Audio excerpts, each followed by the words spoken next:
welcome to the Kumho FIA TCR World Tour. We are here where icons have made history around the streets of Macau at Circuit de Guia. We've got 17 cars getting ready to head out for free practice 1 ahead of what is likely to be a very challenging and very fun weekend. So 17 cars, we've got our usual mix of our TCR World Tour drivers. In the mix, Pepe Oriola, who is behind the wheel of the third GOAT racing car.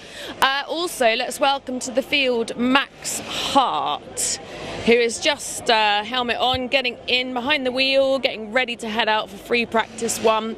So Max has got a rather good history around the streets of Macau, and I'd quite like to find out exactly what it takes to take a win here. While we're waiting for him to get ready to have a little chat, let's not forget that this is where the title showdown comes down. 34 points split Jan Erlaché and Ted Bjork. Ted won here last year. Jan has yet to win. Add that to his list of accolades. He'll be trying to do that this weekend. But you are someone who has history of winning here. Not the easiest of places to win though. Welcome to the TCR World Tour field. Are you ready, Max? Oh, I'm getting ready. I'm in no rush here. I'm back of the pack, so I'll have a little bit of time. But yeah, as you were saying, I love Macau. It's an extraordinary place. I absolutely love it. I have a bit of good history here, I guess, but I've got some redemption that I need to get over the line this year after a bad year last year. So yeah. I'm really looking forward to getting out.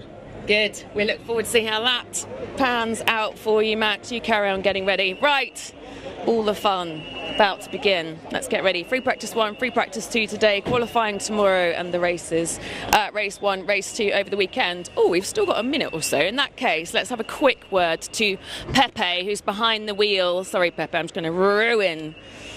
There you go. It's very nice to have you behind the wheel again. Is there something for you about redemption back in Macau, or is it that you just were itching to get back around these streets? Hello, Alexandra. Yeah, nice to be back in the race car. Macau is always special, so really looking forward to enjoy the experience. Different than other times because I'm not playing for anything. My life is not to be a professional driver looking for a contract next year, so I'm going to try to enjoy the maximum and let's see how it goes. I look forward to seeing how it goes. Well done. Best of luck, Pepe. I'll let the grown-ups do that. Yeah, okay, so like I said, Jan Erlaché and Ted Bjork, they're the two to keep an eye on this weekend. This is the title showdown. There's 34 points that split them. Everything to play for. The gloves are very much off. There's no team orders, of course. It really is coming down to the battle between the two of them. As we know, in Macau, the most important session will be qualifying. But today's free practice 1, free practice 2 is really to try and get the best setup so that they absolutely nail that qualifying session. No other news for you right now. Look forward to seeing how this free practice 1 goes, and then we'll have a bit of a roundup after. I shall hand you over to the commentators. Enjoy!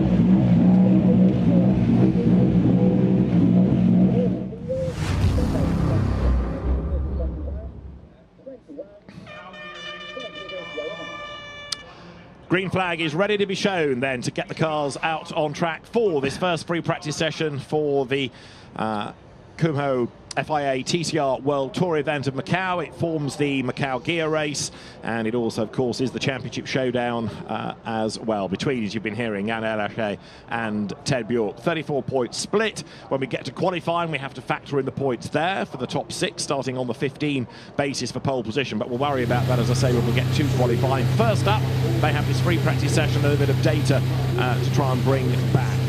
David Anderson and Alan Hyde are trackside. The cars then in the holding area, ready to be released out onto the circuit with the Lincoln Coes at the head of the pack. And as you've been hearing, Pepe Oriola making a very welcome return. Max Hart, very much a late entry, but it's great to have him on the grid. It's a slightly smaller entry perhaps than we've had in recent seasons. That might therefore take some of the chaos out of it and give us 2 really good races without fear of interruption. When you say last-minute call-up for Max Hart, it couldn't be more last-minute. Just enough time to get a flight over and to get himself ready to be in the car. And the car was wrapped yesterday in the colour scheme. and he only got here yesterday, so a really last-minute call-up. But imagine what you'd be doing. You've got plans for the weekend, you're going to be doing this and that, and then you get the phone call saying, do you want to go over to Macau? Yeah, why not? Yeah, okay. Can you pack me a bag? And I think it was a question of that. Max he got his girlfriend to pack a bag for him while he ran around doing all the other things. Just incredible, and it's super to have him here. He's the 2023 winner of the Macau Touring Car Cup here at Macau, so he really does have a good pedigree. And last year was, bad last year, there is unfinished business for Max this weekend. Yeah, he's been a race winner in the European Championship this season, but it's good to have him here as you go on board then with Ted Bjork, who needs a good free practice to be in a good place for qualifying, because he desperately needs every point he can get. 34 does sound like a lot, but then there are 75 available. So actually 34 isn't quite the deficit you might think. I always thought that it was such a challenge for any driver to come to Macau for the final rounds of a championship, and particularly in touring cars, which is known around the Macau circuit to be pretty challenging and sometimes a little robust as well. But to have championships decided here in Macau, wow, you've got to be on top of your game. Yeah, absolutely. And the way that Ted Bjork is attacking this, he's managed to get everybody else and put the road to himself, which is a savvy idea, because you don't want cars around you. You want to be able to have as much of the circuit to yourself as you possibly can. All the engineers then staring at data, looking at the pictures. This is the championship opposition. This is Jan Elaché, the nephew of Ivan Muller, but Mum Kathy raced here in the 80s in the Formula 3 Grand Prix. And Jan Elaché yet to win at Macau, as Alex Legui was saying. The opposition, though, to the Lincoln Co's comes from the Hyundais that had a pretty bad start to the season. They rather struggled with the altitude in Mexico, so they've been on the back foot ever since. But around here, don't rule out the likes of Norman Mikkelich, Nestor Girolami, or Michael Ashkener, who's had a really tough season. Elaché then, up towards the line. As he goes through, that winner in Valencia, in 2 of the races there. He also had a win in Villarreal, and more recently at Zhuzhou. So 4 victories for Jan Elaché over the course of the season. His championship rival Ted Bjork won the opener in Mexico. He won 1 at Villarreal and had a 3rd win at Inji in round 15. So 4-3 in terms of victories, Elaché over Ted Bjork. Always look incredibly smart, don't they? The liveries on the Lincoln Co's, each car identifiable from the different colours on the wing mirrors, with Jan Elaché with the pink wing mirrors over the course of this weekend.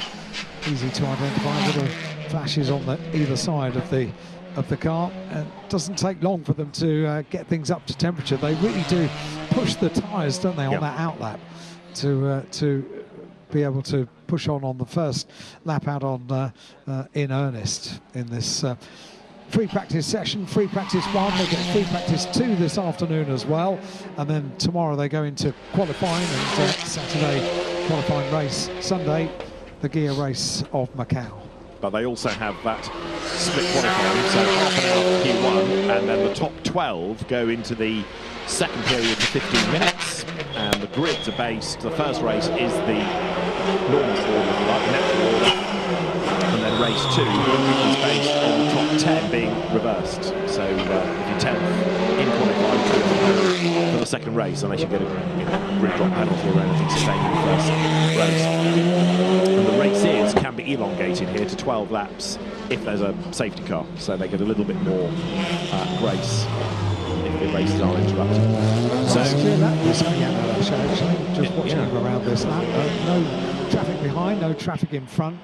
Very clear circuit at Macau, which is not something you can say very often, is it? Because once you get into the realms of qualifying and race as well, you get everything bar a clear lap around the Guia circuit. So this is something to savour for Jan Elaché. It's going to be our first benchmark time as well, just waiting to complete the final sector and find out what the benchmark time is going to be from Yann Lachey. It's a 2:32.164. Top of the times for Yann Lachey.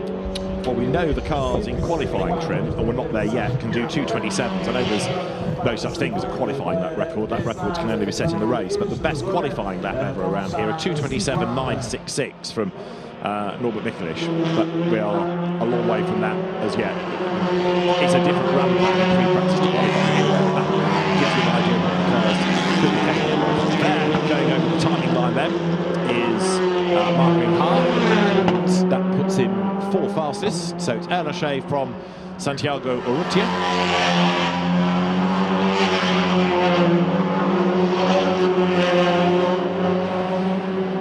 One driver that was on the original entry, but sadly has withdrawn, Dusan Borkovic, who was the winner of the Guia race last year. He's done a part season, but sadly isn't back to defend the Guia race title. So Lachey, Michelisz, and then Losing up to 5th fastest, go back 3 years ago. He had a huge accident, didn't he, in the local TCR race, but a quick driver, Loseho, and I think he's going to be a factor because he's got good track knowledge and he's very competitive. Number 281 going through Lisboa. We've also got representation from the Australian Championship that's had a rather torrid season numerically. Ryan McMillan and Josh Buchan are 2 drivers to watch from that, and Josh Buchan has been an outright race winner in the World Tour this year. He won the first of the 3 races at the India circuit. On board with Lachey, and he has done 2 personals and 1 absolute best so far, but there's a bit of traffic up the road now. Yeah, there is.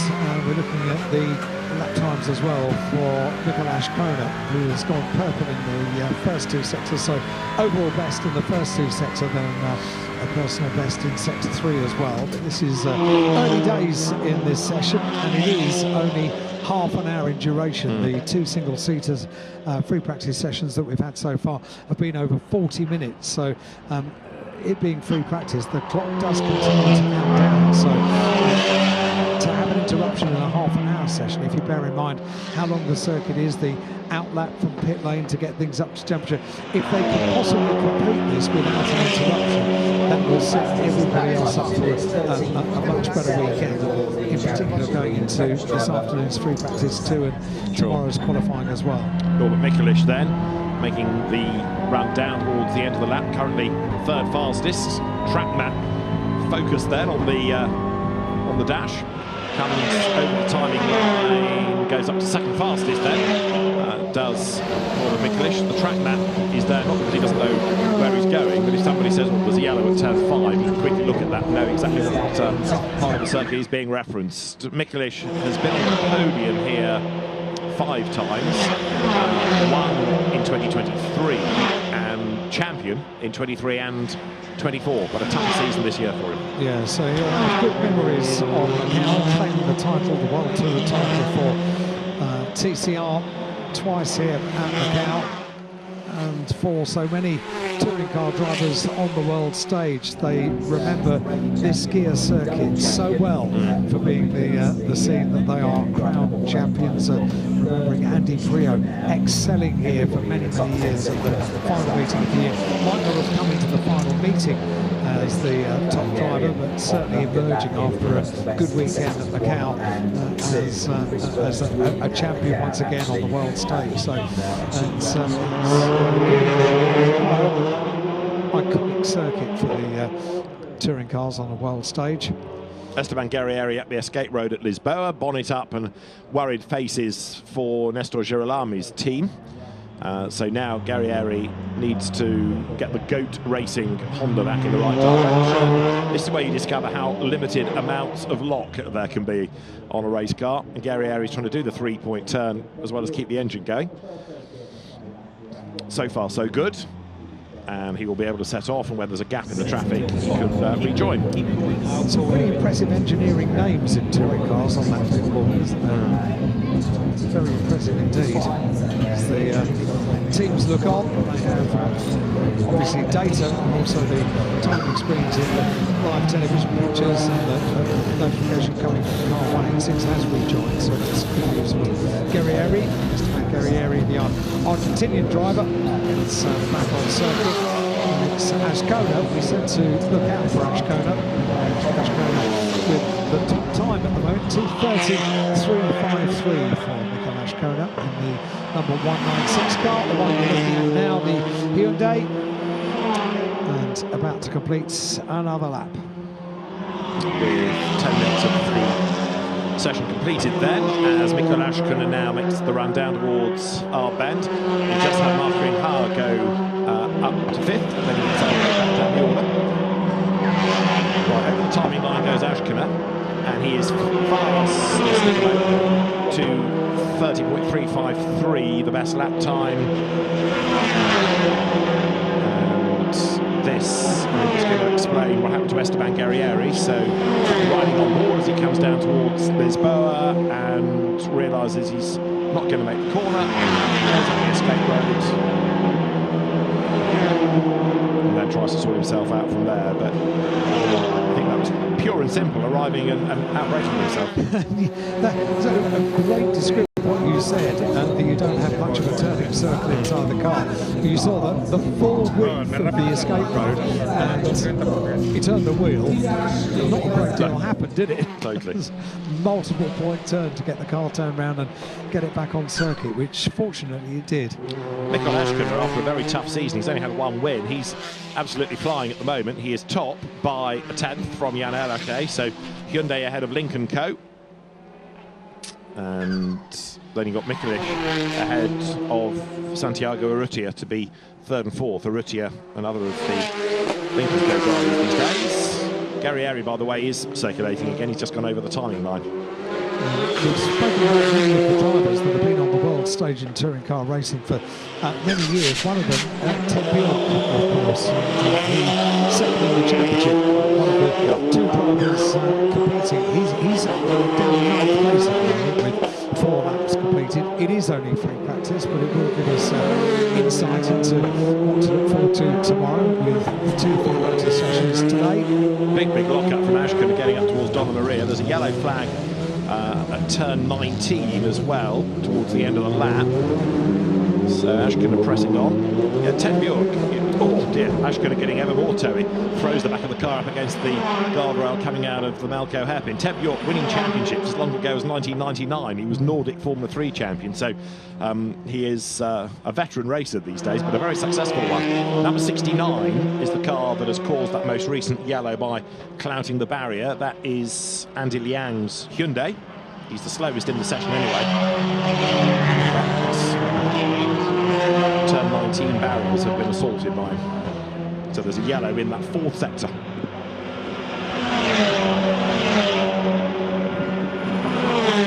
Whether or not he's able to get going, we will find out. But for the moment, the session remains live. Ted Bjork's just pitted, incidentally. From him before this session, that late call-up. He's down there in 10th place at the moment, so that's not too bad, is it? First few laps completed on the Guia circuit, bearing in mind 1 week ago we had planned a nice weekend, popping up to the shops and keeping things nice and local, and then all of a sudden in a race car.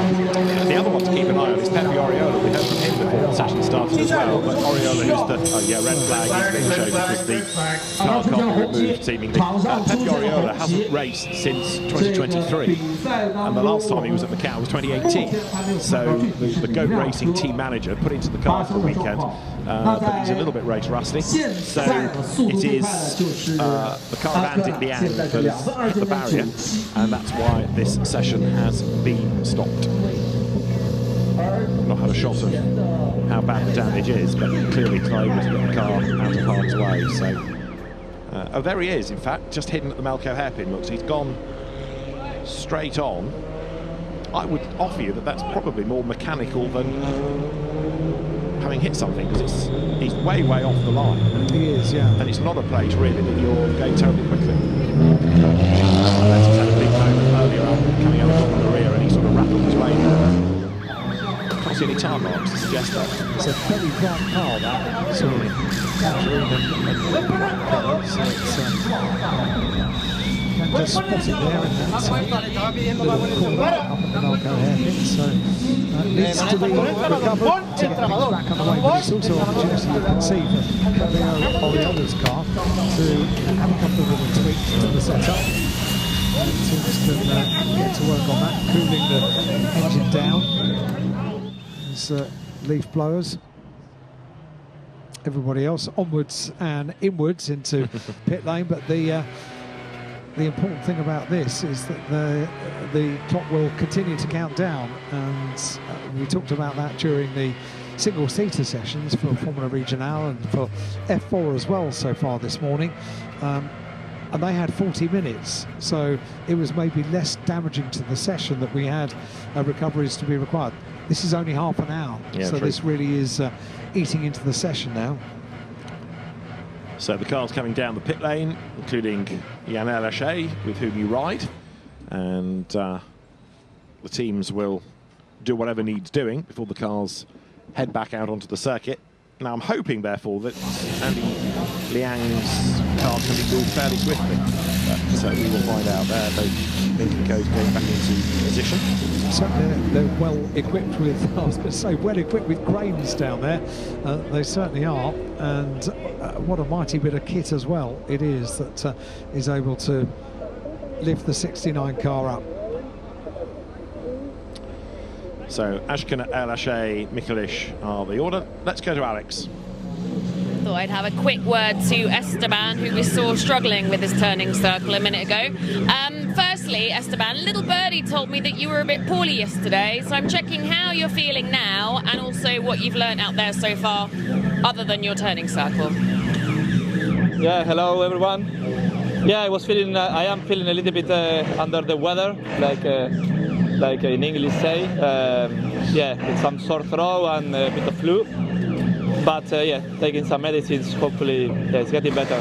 Yeah, out there it's exciting, nice as always to catch up with the rhythm of Macau. Tricky, every time you go out there it's tricky. So I was already straight in Lisboa once with front locking. So yeah, trying to catch the rhythm, and then now we go for a new tire run to get up to pace. Just before you head back out, Eve, just come around here, cameraman, come around here. Esteban, tell us about this picture on your car door. Yeah, that picture is from Milo. Milo was, before leaving, it was the first time he wrote something, and he wrote, I love you.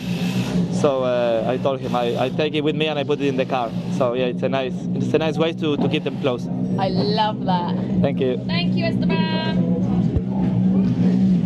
So the artwork inside the car from Esteban Guerrieri-San, and the session is due to get back underway in about a minute and a half's time. That is to be confirmed, but that's the first option from the race director. A bit of work going on under the bonnet of one or two. One session will restart on a short call. In other words, as soon as we can go, we'll go. So get on your toes, everybody. And stay on the crane, dropping the car of Andy Liang back down to earth. It is a mighty bit of kit, that, isn't it? It is. It is. I could have done with that to pick me up yesterday when I ran around the circuit getting to the hairpin. I was flagging by then. I'm not surprised. So look how many people are here. I was going to say how busy it is. Yeah, exactly. It's great to see. Super, absolutely super. The grandstands are immense here at Macau. Yeah, absolutely immense. Where we are, overlooking the start and finish area, the grandstands in front of us, but down on the outside of turn one, and even more so at Lisboa, where there's always a great atmosphere. Yes. Talk to some of the photographers that go down there. They say it's always a great atmosphere on the build-up to a race, because everybody can see the big screen, see themselves, and the atmosphere builds. Here, though, tension is built, and the green flag is waved, and we're back up and running with 10 minutes on the clock in FP1 for the Kumho FIA TCR World Tour event of Macau Guia race practice session. We're back underway as Pepe Oriola then ushers the GOAT Racing Honda down the pit road. Much more experienced drivers, of course. Many of these drivers have competed here at Macau many times, and when we've had these sessions resumed this morning for the single-seaters for the FR World Cup and for the F4 World Cup, many of the drivers have not been here before, so we were sort of slightly nervous about how much they were going to push on during this this outlap. Hopefully we're not going to see that from the touring car drivers, because maybe a little bit more experience of the gear circuit, how you have to respect it to get the cars back up to temperature. That wasn't too long to wait down in pit lane though, was it? No, no indeed. Which is good news. And again, these drivers, as you say, they are experienced. Those that have been to Macau know the difficulties that can come, and their engineers will be the calming voice on the radio. The Cooper going through, Aurelian Comte, one of the drivers we need to keep an eye to. 107 there is the SP Competition Sylvain Poussier's team, that run car, and Aurelian Comte then down towards, there's about 9 minutes on the clock. It was here last year, wasn't it, that we had a track blockage and a stoppage in the first race. But hopefully with a slightly smaller grid this year, things like that could be avoided. Ashcona is top of the times in this first free practice session of the weekend for the TCR World Tour. 2:29.971 is the time for Michael Ashcona so far, and Jan Alaché, championship leader, heading into this final meeting of the year. Currently second, Norby Mikulits, the champion for the last 2 years, currently third. Santiago Urrutia is fourth, and Martin Park, Rosie Ho completing the top six. The comes into this weekend second in the championship journey to this final meeting of the year. Company down there in ninth, and completing the top 10 is the late call-up driver Max Hart in 108. So they're now continuing to thread their way around the top parts of the circuit, get heated those tyres, and also get maybe pick perfect track position as well, letting someone through and slotting in behind to get the ideal position on track for this remaining 7.5 minutes of the session. And that's Jan Alaché, 168 championship leader on board with Jan Alaché. And he's half a second down on Ashcona right now, so Alaché is in the mix. Threads the car down towards Lisboa. You see how narrow it is even through the corner. Short straight, turns right at San Francisco, climbs the hill now.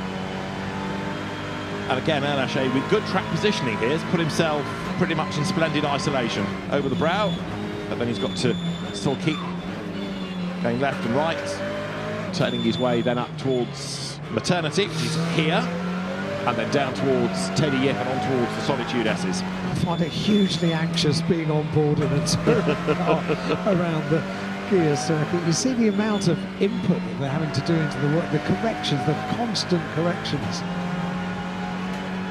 Sits in third gear, fourth now, speed building, down a gear, goes left through Faraway Hill, down towards Moorish. Hard on the brakes, dives downhill, sharp right, back on the power. Brakes early though, because this is another very tight, almost 90-degree right-hander coming from Moorish Hill up towards Donna Maria now. Into the left-hander, the long left-hander at Donna Maria. And then downhill towards the no overtaking zone at the Melco hairpin. Very tight and demanding Melco hairpin with the touring cars. Threading their way around here, as with the GT cars a little bit later on. It's no mean feat to get the cars threaded around that Melco hairpin. Right, now this lap from Alaché has got two absolute bests in it, so it's been a good one. Making you nervous, but it's been a good one. Although I reckon he's a little bit wide there, isn't he? Coming through Fisherman, so Alaché up towards the end of the lap. We'll see how the sectors of Alaché, Björk and Mikulic will stack up against one another as Jan Alaché threads the car now through our bend up towards the time timing line. He's got to do something to get him into the 229s, really, to put himself in the mix against Ashkana, and he comes over the timing line now, and El Ashay does a 2:30.4. So, yeah, the last sector did rather unravel. But Ted Bjork has done well. Norby Mikulits goes top, 2:29.964. Ashkana, therefore, down in second, 2:29.971. And Mr. Girolami is there in third place. Jan El Ashay in fourth place. Ted Bjork got right up the order, but everybody gets better. So Esteban Guerri goes up into fifth place. Ted Bjork is now up into sixth place. So the driver second in the championship heading into this weekend.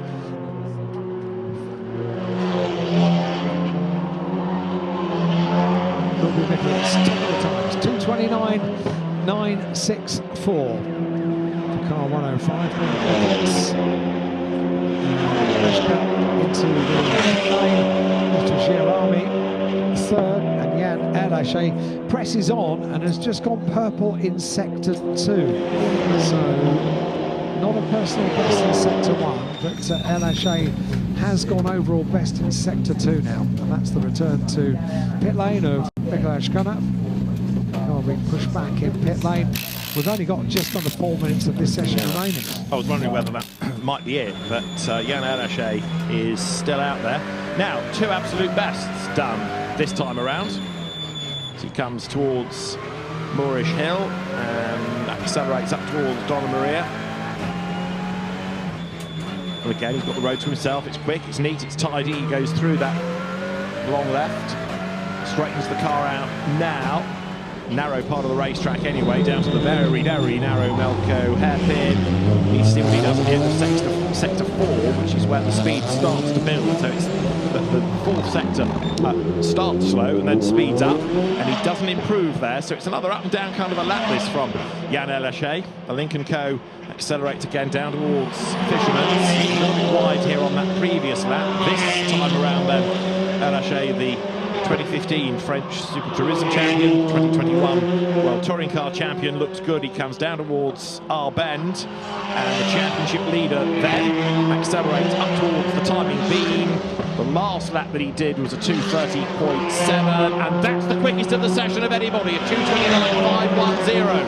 So Jan El Ashay puts himself at the top of the times, and significantly, Ted Bjork, championship leader, is only sixth. Very much now advantage El Ashay. Shows you how significant sectors 2 and 3 are. We saw it earlier on for single-seaters. You can set the world alight in sectors 1, 4 and 5, but if you do in sectors 2 and 3, then you can end up running right up the order, exactly like Jan El Ashay has just done, and go to the top of the times. 2:29.510, and we only have 2 minutes of the session remaining.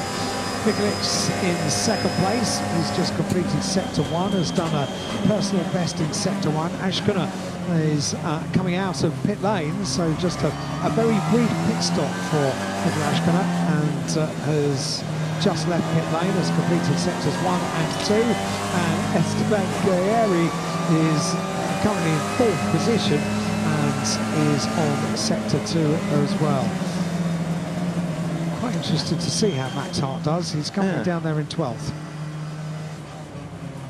But he's improving on this lap, just done a good first sector. Yes, Esteban Guerrieri, I thought, was being a bit hesitant there as he went through maternity, but maybe that's all part of the plan. That Pepe Oriola's session pretty much done.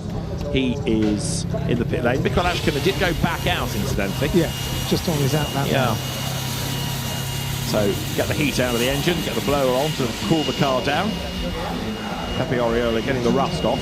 Carpe diem, it says on the side of the car. He has done exactly that by getting himself to 9th fastest. Seizing the day. This lap for Jan El Ashay, not even a personal best in sectors 1, 2 or 3. So is it this lap into pit lane? In fact, it might be 2:29.510. Jan El Ashay, championship leader, top of the times thus far, and less than 1 minute of this session to go. That's Max Hart there, and you have to be brave in these touring cars on that section, don't you?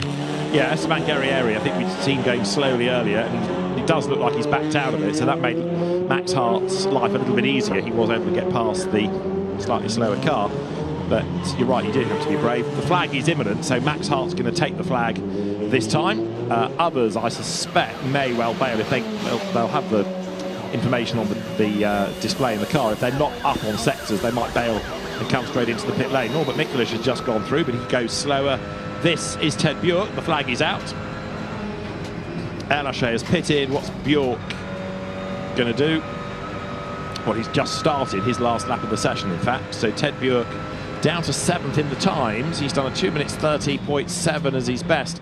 So Ted Bjork is 1.2 seconds slower than Erlacher. That's a big gulf in identical cars. It really is, yeah. Top two in the championship are 1st and 7th in this first free practice session.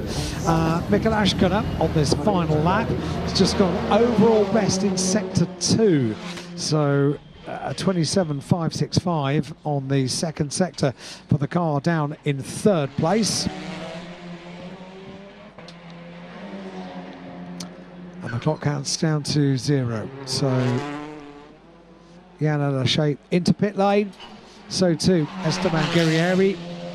And so too Oriola. All into pit lane now.